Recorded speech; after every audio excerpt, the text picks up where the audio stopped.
우리 여기 사도행전 2장은 여러분이 생각할 때 사도행전 2장 그러면 무슨 말씀이에요? 사도행전 2장 그러면 성령 충만 받는 날, 오순절 날 얘기하는 거죠. 오순절 날. 여기에 사도행전 2장에 베드로가 오순절 날 설교하는 장면이 오늘 지금 이 본문의 말씀입니다. 그렇죠? 설교를 하니까 37절부터 사도행전 2장 37절부터 사람들이 이제 회개하게 돼요. 회개해서 얼마큼 회개하게 되냐면 3,000명이 회개를 합니다. 그러니까 한 번에 교회가 시작되는 개척교회가 시작되는 숫자가 3,000명이었다. 스케일이 좀 달라요. 이게 3,000명이 회개하고 그 사람들이 날마다 말씀을 이제 보고 또 그들이 날마다 이렇게 모여서 그들 뭐 직장 생활 안 했다는 얘기가 아니라 직장 생활도 하고 학교도 다니고 하는데 날마다 모여서 그들이 서로 자기 욕심을 내놓고 다 이렇게 서로 나누면서 말씀을 갖다가 같이 날마다 마음을 같이 하여 성전에 모이기를 힘쓰고 그리고 말씀을 갖다가 이제 서로 교통하고 나누고 이렇게 했더니 사람들이 날마다 구원받는 사람들이 더하게 되었더라. 이제 이런 이야기가 나와 있거든요. 그게 이제 37절부터 47절까지 말씀이 결론적으로 지금 사도행전 2장에 나와 있는 내용을 결론적으로 나와 있는 내용이에요. 그러면은 사도행전 2장은 순서가 어떻게 되냐면 처음에 이 사람들이 사도행전 1장에는 예수님이 뭐라고 그러냐면 기도하라 그래. 너희들이 모여서 기도하라고. 누가복음 24장에 나와 있는 내용과 같은 내용이에요.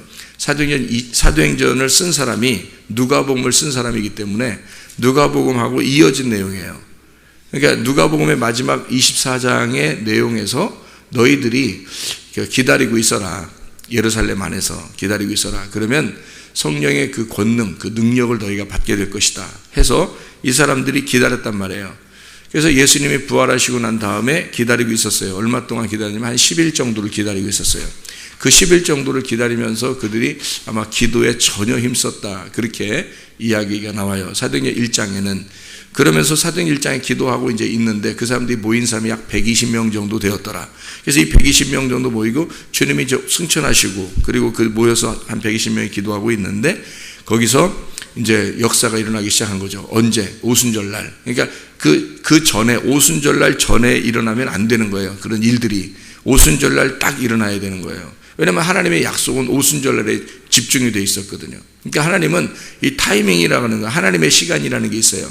그 하나님의 시간을 벗어나질 않는단 말이에요. 예를 들어서 6월절 날 돌아가셔야 되는 게 예수님의 그 6월절 날 돌아가셔야 되고 오순절 날 성령 충만을 받아야 되는 게 오순절을 받아야 되는 거예요. 그러니까 오순절을 왜 성령 충만을 받아야 되냐면 이스라엘 백성들만 구원하는 게 아니라 모든 이방인들도 구원하겠다라고 하는 약속의 말씀이에요. 그게 오순절 날이에요. 그래서 오순절 특징은 바로 뭐냐면 떡을 2개 먹는 날이거든요.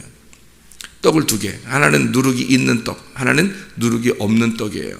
누룩이 있는 빵을 먹는다는 것은 죄가 있는 사람들을 받아들인다는 얘기고 누룩이 없는 빵을 먹는다는 얘기는 죄가 없는 걸 받아들인다는 얘기예요. 그 말은 유대인과 이방인을 함께 하나로 봐서 받아들이겠다 하나님이. 그래서 너희가 2개를 같이 먹어라. 누룩이 있는 것과 누룩이 없는 걸 같이 먹으라 하는 날이 오순절 날이거든요. 그래서 오순절 날 성령 충만이 임하는 이유, 그 목적은 뭐냐면 이방인들을 구원하겠다라고 하는 하나님의 약속이란 말이에요. 그러니까 하나님은 오순절 날 이방인들을 구원하겠다고 약속을 이미 한 날이에요. 그 날이 옛날부터. 그러니까 절기를 다 지켜라 그렇게 하는 이유가 오순절 날에 집중되어 있었기 때문에 그런 겁니다. 그래서 오순절 날 성령 충만을 주려고 약속했기 때문에 그 날짜를 딱 정해놨어야 돼요. 정해놓으니까 그 전을 이렇게 돌아가서 50일 그 전에 돌아가서요 부활해야 되고 부활하는 거에 그 전에 돌아가서 6월절이 있어야 되는 거예요. 그러니까 6월절, 무교절, 초실절 이게 같이 있어야 되는 거고요. 그 다음에 거기서 50일 오순절 날이 거기 나와야 되는 거거든요. 그러니까 6월절, 무교절, 초실절 그 다음에 다 지나서 오순절, 여기에 딱 성령 충만이 임해야 되거든요. 그러니까 하나님의 그 계획은 하나님의 시간, 하나님의 정한 스케줄, 이게 카이로스라고 하는 거예요. 하나님의 스케줄. 하나님의 시간이 딱 정해져 있었던 거죠. 그 시간, 시점이 요 때는 이거 해야지, 내가 요 때는 요거 해야지 하고 하나님의 시간은 다 정해져 있었어요. 그게 유월절, 무교절, 초실절, 오순절, 나팔절, 속죄절, 장막절, 초막절 이렇게 딱 돼 있어요. 그러니까 요 7개가 딱 정해져 있기 때문에 그 날짜를 벗어나면 안 되는 거예요. 그래서 유월절 날 돌아가시고, 그리고 무교절 날에는 무덤에 계시다가 초실절 날 부활하셔야 되고요. 그 다음에 오순절 날 성령 충만이 임해야 된다는 말이죠. 그 때문에 이게 정해져 있어서 오순절 날 성령 충만이 임해야 되니까 사람들은 뭐 그게 절기를 그냥 원래 지키는 줄 알았지 자기들이 이것 때문에 지키는지를 몰랐단 말이에요. 그 당시 사람들은. 그런데 예수님이 뭐라 그러냐면 자기가 승천하면서 너희들이 조금만 기다리고 있어 봐라. 그러면 거기에 너희들이 바라는, 하나님이 바라는 그 성령 충만, 성령의 권능을 너에게 입혀줄 거다. 그 약속을 해놓고 올라간 거예요. 그렇게 하고서 오랫동안 한 1년 지나도 안 오고 2년 지나도 안 오고 그러면 어떻게 기다리고 있겠어요? 한 10일 정도 있었더니 실제로 성령 충만이 그날 임한 것이 바로 이 날이란 말이에요. 그래서 이 날 성령의 충만이 임하는 날, 이때 베드로가 설교를 해요. 설교를 하면서 성령 충만이 임하면 좋은 날이에요, 나쁜 날이에요? 좋은 날이죠. 좋은 날인데 베드로가 무서운 얘기를 해요. 하나님의 심판이 임할 거다. 그리고 너희가 잘못 잡아 죽였다. 너희가 죽인 예수가 사실은 우리의 주인이고 우리의 그리스도다. 우리의 메시아다. 그리스도라는 말은 헬라어고 메시아라는 말은 히브리어인데 구약에서 메시아가 올 거다라고 하는 그 메시아가 헬라어의 크리스토스예요. 크리스토스. 그러니까 너희들이 기다리던 그 메시아가 사실 너희들이 죽인 그리스도다. 이거를 이제 얘기를 해준 거예요. 이 설교를 통해서. 그래서 사람들이 마음에 막 너무 찔리는 거예요. 자기들이 잘못 죽였구나. 우리가 그 메시아를 기다리면서 예배를 드리러 예루살렘에 왔는데 세상에 우리가 죽인 게 예수였구나. 그거를 이제 한 50일 전에 이미 예수님이 죽었다는 사실을 이제 오늘 깨닫는 거예요. 오순절 날에. 깨닫고 마음에 찔려서 막 울어요. 그 통곡하는 사람이 3,000명이나 된 거죠. 그 사람들을 침례를 주고 그 사람들이 모여서 이제 서로 물건을 서로 다 자기 거라고 생각하지 않고 서로 욕심을 다 내려놓고 그리고 말씀을 서로 나누면서 날마다 모여서 찬송하고 기도하고 말씀을 나눴단 말이에요. 그랬더니 하나님께서 칭찬하고 사람들도 칭찬해서 모든 사람들이 날마다 구원하는 사람들이 더하였더라. 이제 이런 이야기가 나와 있는 거죠.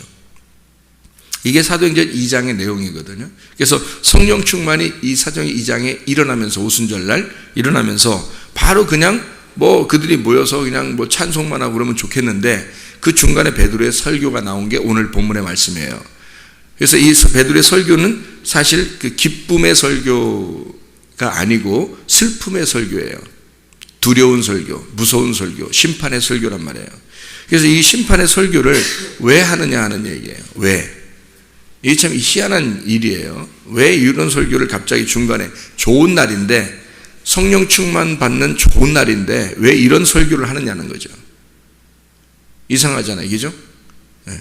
그러면 이게 그때 당시에 일어난 일만 여기다 딱 써놓으면 그때 당시에 일어난 일로 끝나잖아요. 그럼 이 말씀이 사실은 누구에게 전달하려고 한 거예요? 우리들에게 후대에 사는 우리들에게 이 말씀을 전달하고 싶어요. 이 오순절날이 왜 일어났는지 그리고 이 일에 대해서 설명을 하고 싶은데 그것을 여기다 써놓은 거예요. 성경책에다. 그러니까 우리에게 꼭 필요한 말씀을 여기다 써놓은 거죠. 그럼 우리가 뭐가 그렇게 필요한 말씀이냐라고 하는 것을 우리가 발견해야 될 거 아니에요. 왜 베드로는 이렇게 무서운 설교를 너희들에게 심판이 임할 거다. 말세가 되면 심판이 임할 거고 하나님의 임재가 임할 거다. 그거는 쉬운 일이 아니라 크고 두려운 날이다. 심판의 날이다 라는 것을 얘기했단 말이에요. 이게 요엘서 2장에 나와 있는 말을 갖다가 여기다 써놨다고 그랬죠. 요엘서 2장에 있는 말을 여기다 설교를 했어요. 베드로가 그대로 설교를 한 거예요. 요엘서 2장에 크고 두려운 날이 임할 텐데 그게 말세에는 이렇게 막 무서운 일들이 벌어진다. 이런 얘기가 요엘서 2장에 써 있는데 그것을 사도행전 2장에다가 베드로가 그대로 설교를 한 장면입니다. 그러면 이 얘기들을 왜 여기다가 이렇게 써놨냐면 이런 문제 때문에 그런 거예요. 성경을 이렇게 전반적으로 이렇게 보다 보면요, 성경이 이렇게 되어 있어요. 어떻게 되어 있냐면 하나님은 우리를 부르십니다. 하나님의 자녀로 부르시는데 우리를 갖다가 하나님은 이렇게 잘못할 때 쳐서 이렇게 내보내요. 그랬다가 다시 그를 기다리고 불러요. 그게 하나님의 방법이에요. 그러니까 하나님이 사랑하는 방법이에요. 하나님이 심판하시고 그리고 다시 불러서 구원하시는 게 하나님의 방법이에요. 이 원리를 알면 여기 내용이 어떻게 이루어진 사건이구나라는 것을 깨닫게 되는 거죠. 이 성경은 그래서 예수님이 지금 죽으시고 부활하셔서 성령이 충만히 임했다. 그러면 그 예수님을 갖다가 지금 설명을 하고 싶은데 어떤 설명을 하고 싶냐면 왜 예수님이 오셔서 죽으시고 부활하셨는가 라고 하는 것을 설명을 하고 싶었고 베드로가 그래서 여기에 있는 예수님을 강조하려고 하다 보니까 그 전에 예수님 전에 실제로 어떤 사람들이 중심이 돼서 이스라엘 백성들은 살았어요. 레위인들이 중심이 돼서 살았어요. 왜 레위인들이 중심이 돼서 살았냐면 하나님 앞에 예배는 드려야 되니까 하나님 앞에 예배 안 드리면 이스라엘 백성이 아니거든요. 그래서 레위인들을 중심으로 해서 이스라엘 백성들이 살았단 말이에요. 근데 레위인들이 다 잘하면 좋겠는데 레위인들이 잘못할 때마다 하나님은 레위인들을 갖다가 심판합니다. 근데 레위인들을 심판하는 게 아니라 나라 전체를 심판해버려요. 그러니까 레위인들이 잘못하면 나라 전체를 심판해버려요, 하나님이. 왜 그러면 예배가 망했기 때문입니다. 예배가 실패했기 때문에 그런 거예요. 여러분이 우리가 이 세상에 아무리 잘 돌아가는 것 같아도요, 이 세상에 예배라고 하는 것을 실패하면 이 세상은 의미가 없는 거예요. 자, 에덴 동산에 처음에 창세기 2장에 사람을 만들 때 왜 만들었다고 했어요? 창세기 1장에 자칼과 메케바 남자와 여자를 만들었다. 암컷과 수컷 암컷을 만들었는데 창세기 2장 7절에 그 땅에서 흙을 갖다가 생기를 불어넣어서 하나님 말씀입니다. 하나님의 영이라는 말씀을 집어넣어서 이걸 사람을 살렸어요. 이 사람을 왜 살려서 만들었냐, 새로 만들었냐면 이것은 예배하기 위해서 아바드, 하나님의 땅을 경작할 자, 이걸 만들기 위해서 아바드 해서 이 아바드 할 자를 이 사람을 만들었단 말이에요. 이 사람을 만들 때는 예배하기 위해서 만든 거예요. 그냥 여기서 예배할 자를 찾지 않으려면 그냥 자칼과 네케바로서 창세기 1장에 수컷과 암컷을 만들고 끝 해도 돼요. 그게 사람이에요, 사람인데 예배할 자를 일부러 창세기 2장 7절에 그 사람들이 있는데 거기다가 딱 생기를 불어넣은 사람이 있어요. 그게 이슈아가 되는 거예요. 아담이 되는 겁니다. 진짜 사람이 되는 거거든요. 그럼 이 진짜 사람을 왜 만들었냐면 거기다 경작할 아바드, 이게 예배할 자란 말이에요. 예배하는 자. 하나님은 예배하는 자를 따로 만든 거예요. 예배하는 자를. 그래서 세상 사람들이 다 예배해야 하나님께? 아니잖아요. 세상 사람들이 있지만 예배하는 사람을 불러 모으는 거예요. 그래서 실제로 예배하는 사람을 만드는 겁니다. 이렇게. 그래서 예배할 자를 만들어요. 이게 생명이 들어간, 생기가 들어간, 하나님 말씀이 들어간 자만 예배할 수가 있는 겁니다. 그 예배가 만약에 생기가 들어갔는데 아담과 하와가 어떻게 해요? 실패하죠. 아담과 하와가 실패하니까 그 예배하는 것을 실패하는 거란 말이에요. 실패하니까 어떻게 해요? 하나님이 가죽옷을 입혀서 넌 짐승이야 하고 쫓아내버리는 거예요. 이게 이제 창세기 3장에 나온 말씀이란 말이죠. 창세기 2장에 아담을 만들었는데 그리고 아담을 통해서 하와를 만들었어요. 3장에 보니까 하와를 통해서 범죄가 들어왔어요. 그 말씀을 통한 범죄란 말이에요. 그래서 선악과를 먹게 됐어요. 그리고 가죽옷을 입혀서 너는 짐승이야.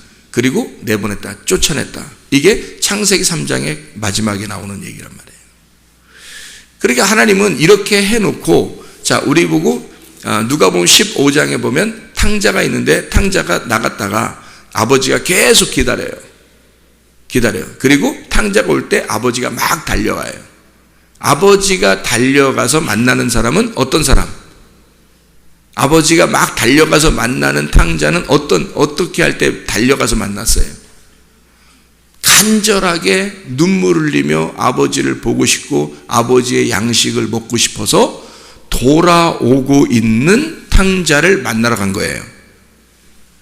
그러니까 예수님이 만나서 구원하는 사람은 어떤 사람이었어요? 사마리아 여자같이 간절하게 그 메시아를 찾는 사람, 삭개오와 같이 예수님을 만나려고 막 달려온 사람, 이런 사람들을 예수님이 만나러 가는 거예요. 아무나 그냥 막 만나서 구원하는 거 아닙니다. 자기가 잃어버렸다고 생각되는 사람, 진짜 자기가 간절한 마음으로 아버지의 말씀, 그 양식을 내가 먹고 살겠습니다 라고 간절한 사람들을 하나님이 찾아가는 거예요. 그냥 돌아온 탕자도요, 밖에 나가 있을 때는 안 갔어요. 아버지가 돌아올 때 그 간절한, 그 돼지 주업염에 먹다가 너무 간절한 마음이 생겼을 때, 돌아올 때 아버지가 달려갔죠. 그러니까 아들이 집까지 온 건 아니에요. 무슨 말인지 알겠어요? 집까지 온 게 아니라 아들이 중간에 올 때, 간절한 마음으로 오기 시작할 때, 그때 아버지가 달려가서 만나죠. 예수님이 우리를 찾아와서 구원하는 것은 우리의 마음이 어떠하냐를 보고 있는 겁니다. 여러분의 마음이 어떠한지를 보고 예수님이 찾아오시는 거예요. 우리가 찾아갈 수가 없어요. 예수님 우리가 못 만납니다. 어디 있다고 만나요? 보이지도 않는 예수님을. 예수님이 우리를 찾아오셔야 된다고요. 그 영이신 예수님이 그 성령으로 우리를 찾아오셔야 만나는데, 어떤 사람만 찾아오느냐? 다 파괴가 되고 부서지고 무너지고 파멸된 사람만 찾아오신다는 거죠. 사마리아 여자가 그랬죠. 삭개오가 그랬죠. 다른 사람은 몰라도 그 사람들 마음속은 다 무너졌단 말이에요. 다 마음이 무너진 사람들이에요. 파괴가 된 사람이라고, 다 죽은 사람들이라고. 그런 사람들을 예수님이 찾아가는 것처럼 여기 사도행전 2장에도 똑같아요. 레위인들이, 원래는 레위인들이 중심으로 이스라엘 백성이 살았어요. 근데 레위인들이 예배를 드리는데 실패를 한 거예요. 그러니까 하나님이 다 무너뜨려 버리는 거예요. 다 무너뜨려 버리고, 그거를, 그 사실을 깨달은 자들이 누구냐면 예수를 따라오는 자들이란 말이에요. 그 사실을 깨달은 자들, 우리가 하나님을 잃어버렸구나, 우리가 예배를 잃어버렸구나, 예배에 실패했구나, 하나님을 만남에 있어서 실패했구나. 그래서 이 사람들이 예수님을 따라와서 간절히 기도하는 자들에게 하나님의 성령이 지금 임하는 겁니다. 그러니까 그냥 막 성령을 막 주고 그러는 거 아니란 말이에요. 하나님의 성령이 누군데 뭐하러 막 줘요? 하나님이 성령이 무슨 지나가는 껌이에요? 애들 껌? 그런 거 아니잖아요. 하나님의 성령은 오시면요, 여러분을 완전히 장악해버립니다. 다시는 여러분 생각대로 살지 못하도록 만들어버려요. 오면은요. 하나님이 누구신데? 하나님이 어떤 분인데 와서 그냥 쭈그리고, 우리 마음속에서 쭈그리고 앉아있다가 그냥 오라면 오고 가라면 가고, 하나님이 그런 분이에요? 아니에요. 하나님이 오시면요, 여러분 완전히 딱 장악해버립니다. 만약에 여러분이 아직도 주인이라면 성령이 안 들어온 거예요. 성령이 들어오면 가만히 있겠냐고 여러분 생각해보세요. 가만 안 놔둬요. 여러분을 완전히 장악해버립니다. 꼼짝 못하게 만들어요. 여러분을 하나님의 뜻대로만 살도록 만들어버려요. 성령이 들어온 사람은 그렇게 되어버려요. 그래서 회개를 철저하게 하게 하고 이 사람을 완전히 이전의 생활하고 완전히 돌아서게 만들어버려요. 그렇게 해서 그리스도인 만들어버린다고요. 하나님의 사람 만들어버린다고요. 그게 성령의 역사예요.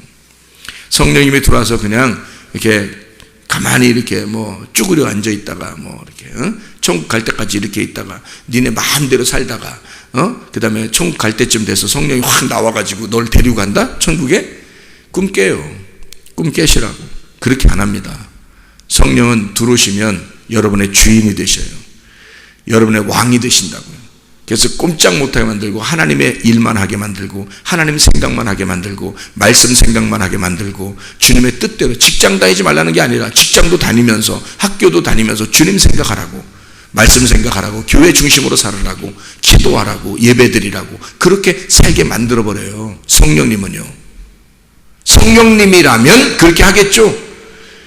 근데 우리 생각이니까 그렇게 안 되는 거지. 우리 생각이니까. 우리 생각이 아직도 내가 주인이 돼 있으니까 그렇게 안 되는 거죠. 그러면서도 에휴 뭐 이 정도 내가 이 정도 예배 드렸으면 하나님이 기뻐하실 거야. 내가 이 정도 기도했으니까 하나님이 기뻐하실 거야. 이렇게 생각하는 거예요. 착각하는 거죠. 꿈꾸고 있는 거예요. 꿈꾸고 있는 거. 자기 혼자 꿈꾸고 있는 거. 꿈 깨라는 겁니다. 하나님의 성령은 그렇게 하지 않아요. 그래서 레위인들이 타락했을 때 이스라엘 백성들은 망했어요. 지금 시대도 말세예요. 주의 종들이 정신을 못 차리는 사람들이 너무 많아요. 그래서 시대가 막 암울해지고 점점 어두워지고 그래요. 이럴 때는 뭐가 필요해요? 저녁에는 애굽에서 이스라엘 백성들 끌어놓고서 광야에 와서요. 밤에는 무슨 기둥이 와 있죠? 불기둥. 낮에는요. 구름 기둥. 어떤 게 더 좋은 것 같아요, 여러분? 구름 기둥이 더 좋은 것 같죠? 왜냐하면 불기둥은 무서워. 왜 불기둥이 무섭냐면 태워버리니까. 근데 이 물은 시원하잖아요. 그래서 광야 같은 데서 물 마시면 좋잖아요. 그래서 생수 달라고 하고 막 그러잖아요. 사람들이 불 달라고 그러진 않잖아요. 광야 가가지고 사람들이 불 주세요 그랬어요? 불 주세요 이렇게 안 한다고요. 물 주세요 그러죠. 물 주세요. 그러니까 구름 기둥은 괜찮은 건데 불 기둥은 이게 뭘 말하냐면 어두울 때, 밤에 어두울 때 이때 불 기둥이 나온다고요. 그래서 심판해 버린다고. 그러면 불기둥이 물기둥이고 물기둥이 불기둥이에요. 같은 거란 말이에요. 이게 하나인데 밤에는 불기둥이 되고요. 아침에는 구름 기둥이 되는 거예요. 그럼 이 기둥이 하나인데 밤에는 불기둥, 하나는 아침에 되면 구름 기둥 이렇게 바뀌네요. 그럼 밤에 왜 불기둥이 되냐면 밤이 어둡잖아. 죄악이 있는 때라고요. 어둡고 죄악이 있고 타락한 때라고요. 이때는 불기둥이 필요한 거라고요. 지금 이스라엘 백성들이 자 여기에 예배를 드리러 왔지만 오순절날에 예배를 드리러 왔지만 이 사람들은 지금 뭐를 몰라요? 예수님이 왜 죽으셨는지를 몰라요. 예수님이 왜 죽으셨는지를 모른다고. 이 사람들에게 요엘서 2장에 너희가 쓴 것을 모르냐. 요엘서 2장에 예수가 오셔서 모든 것을 완성하면 이게 크고 두려운 날이다. 너희 속에 심판이 일어나지 않으면 그러면 구원이라는 건 없다. 너희 속에 심판, 네 속에 파괴된 것이 없는데 어떻게 하나님을 만나겠냐. 속에 파괴된 사람만 하나님을 만날 수가 있다. 그래서 너를 파괴시키고 만나러 오시는 분이 예수님이다. 너희들이 파괴가 돼야 되는데 안 파괴됐으니 너희들을 심판하는 그 불이, 심판하는 불이 너희에게 하나님의 임재, 하나님이 오시면 크고 두려운 날이라 너를 하나님이 만나면 너를 심판해 버릴 거다. 불처럼. 이런 날이 너희에게 와야 되고 이게 예언된 요엘서의 2장이었다. 그게 오늘 이 시간에 우리에게 임한 거다. 이러니 이 사람들이 가만히 있을 수 있겠냐. 이 사람들이 그 불덩어리를 받았으니 이 사람들이 가만히 있을 수 있겠냐 이거야. 너희들이 보는 이것은 우리가 미쳐서 그런 것도 아니고 세상에서는 미쳤다고 하지만 하나님이 보실 때는 이게 미친 게 아니라 정상이라는 거죠. 떼굴떼굴 구르고 아마 그랬겠죠. 뭐 불을 받은 거예요. 한마디로. 사람들이 볼 때 그래서 이 사람들이 이게 뭐야? 니네 어떻게 된 거야? 라고 했는데 알고 보니까 불덩어리인 거예요. 자기들이 이 말씀을 듣고 깜짝 놀란 거죠. 그래서 예배를 드리러 왔던 사람들이 예배가 이제까지 성공적인 예배가 아니라 사실은 실패한 예배들을 드리고 있었구나. 우리가 잘못된 예배를 드리고 있었구나 라는 걸 깨달았어요. 그러니까 막 울죠. 통곡하고 울죠. 그거를 깨달은 사람에게 주님이 오시는 겁니다. 그걸 못 깨달은 사람들이 자기 때문에 예수가 죽었다는 것도 모르고 안 믿어요. 그냥 예수님은 죽으셔야 당연한 거라고 생각하고 그냥 예수님 죽으셔야 나 때문에 죽으셨다. 그냥 죽으셨구나. 자기하고 연결 안 시켜요. 자기가 죽으려고 하진 않는다고요. 당연히 예수님이 날로 해서 죽으셨지 하고서 끝나요. 자기가 죽으려고 하진 않아요. 예수가 왜 왔는데요? 나 때문에 오신 거예요. 나 때문에 오신 거라고. 내가 죽어야 하는 거라고요. 내가. 근데 자기는 죽으려고 안 해. 그리고 예수님만 죽여. 참 희한한 노릇이죠. 예수가 죽는 건 지금 우리 보고 높이 달려서 예수님이 죽으시는 건 우리 보고 예수님 보라는 거거든요. 그게. 높이 예수님 보라는 거 쳐다보고 살으라고. 그게 노뱀이에요. 쳐다보고 살으라고. 그러면 너희가 살리라. 이렇게 되는 거죠. 근데 안 쳐다봐요. 자기가 그냥 예수라는 생각은 못 하는 거예요. 자기가 저기 매달려 있어야 된다는 건 모르는 거예요.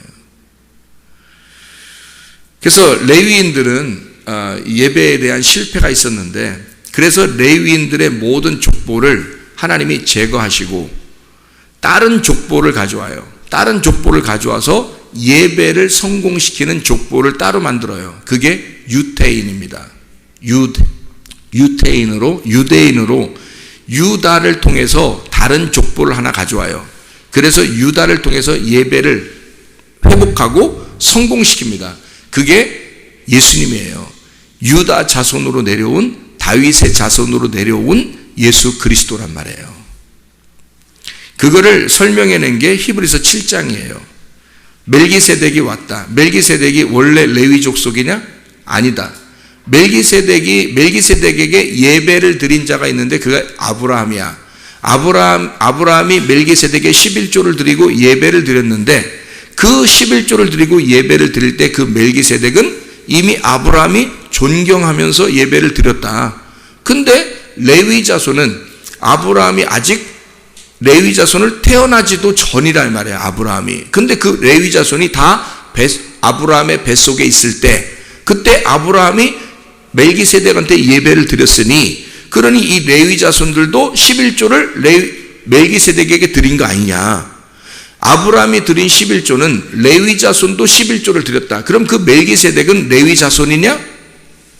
아니다. 레위 자손이 아니라 다른 데서 온 제사장이라는 거죠. 다른 데서 온 하나님이 보낸 제사장이라는 거예요. 그럼 원래 성경의 제사장은 레위 족속인데 하나님이 보낸 다른 제사장이 있다. 그 제사장에게 아브라함이 레위 자손이 이 뱃속에 있을 때 예배를 드리고 11조를 드렸다. 이분에게. 그러니 이 멜기세덱이라는 제사장은 레위 자손이 아니니까 다른 족속이라는 거죠. 하나님이 보낸 자손. 그러니 히브리서 7장에 뭐라고 얘기하냐면, 레위 자손도 멜기세덱에게 예배를 드리고 11조를 드렸다면 이 예수님은 꼭 레위 자손으로 와서 우리의 대제사장이 돼야 되겠냐? 아니지 않느냐. 멜기세덱도 레위 자손이 아닌데 제사장이었지 않느냐. 그것처럼 예수 그리스도도 레위 자손이 아닌데 제사장이라는 거죠. 그걸 얘기하는 거예요. 그러니 예배는 누가 성공시키는 거다? 레위 자손이 아닌 유다 자손인 예수 그리스도가, 유다 자손으로 태어난 예수 그리스도가 예배를 성공시키기 위해서 레위 자손 대신으로 대제사장이 되기 위해서 오신 분이 예수님이다 라는 걸 설명해낸 겁니다. 그래서 레위 자손이, 원래 레위 자손이요, 시므온과 함께 이렇게 그 사람들을 막 죽였어요. 그래서 야곱이 창세기 49장에 보면 시므온과 레위가 칼은 폭력의 도구다 해서 폭력적인 칼을 너희가 가지고 있다. 그래서 레위와 시므온이 함께 사람들을 막 죽였거든요. 다른 사람들을. 그래서 이 레위하고 시므온한테 너희들의 칼은 폭력의 도구다. 살인하는 도구다라는 거죠. 칼이 뭐예요? 말씀이죠. 말씀. 너희들이 하는 건 살인의 도구다. 원래 칼이요, 두 종류로 쓰입니다. 뭐로 쓰이냐면, 하나는 살인할 때 쓰이고요, 죽일 때, 이렇게 죽일 때 쓰이고요. 칼이요, 잘 쓰면 요리할 때 쓰여요. 요리. 그래서 만들고 탁탁탁탁탁 이렇게 쳐가지고 요리도 만들고 할 때 그 뭐 하려고 그러는 거예요? 밥 먹이려고. 그러니까 칼이 어떨 때는 무섭게 쓰이는데 어떨 때는 요리하는 거로 쓰인단 말이에요. 밥을 먹일 때 쓰인다고요. 그러니까 우리를 살인하는 도구냐 아니면 밥을 먹이는 도구냐는 거죠. 칼이. 그러니까 이 말씀이 우리에게 두 가지로 쓰여요. 하나는 우리를 죽이는 칼, 이게 우리를 살리는 칼, 이 말씀이요. 그래서 이게 죽이는 칼이면 선악과고요, 우리를 살리는 칼이면 생명나무가 되는 겁니다. 불기둥이 되고 구름기둥이 되는 겁니다. 이게 말씀이. 그래서 레위 자손들이 사람들을 죽일 때가 있었어요. 출애굽기 32장에 몇 명 죽였어요? 3,000명을 죽였습니다. 3,000명을 죽일 때 그때 누구를 죽였어요? 가장 가까운 사람들을 다 죽였어요. 자기 형제, 자기 이웃, 자기 아들도 죽였어요. 이게 말이 됩니까? 여러분, 아들이 고통당할 때는요, 아들이 고통당할 때는 잘 생각해 봐요. 아들이 고통당하면 부모는 어떤 마음을 가져요? 내가 대신 저렇게 고통을 당했으면 좋겠다. 내가 아팠으면 좋겠다. 내가 차라리 더 고통받았으면 좋겠다. 내 아들의 고통은 내가 당했으면 좋겠다라고 생각하는 게 부모예요. 근데요, 모든 인지상정을, 모든 선악의 개념을 다 무너뜨려 버렸어요. 거기서 무너뜨려 버리고 그 아비가 아들도 죽입니다. 그게 출애굽기 32장 금송아지를 섬겼다고 해서 다 줄 서서요, 앞에 형제든 이웃이든 아들이든 가면서 다 죽여요. 레위가. 그게 죽인 게 3,000명을 죽여버렸어요. 그렇게 3,000명을 죽이고 나니까 하나님이 뭐라고 하는지 알아요? 너희가 비로소 하나님께 헌신하게 되었느니라. 이게 무슨 말인지 알아요? 아니, 3,000명을 죽였더니 레위 자손이 자기 형제들과 아들을 3,000명을 죽였더니 하나님께 헌신하게 되었느니라. 무슨 말일까요?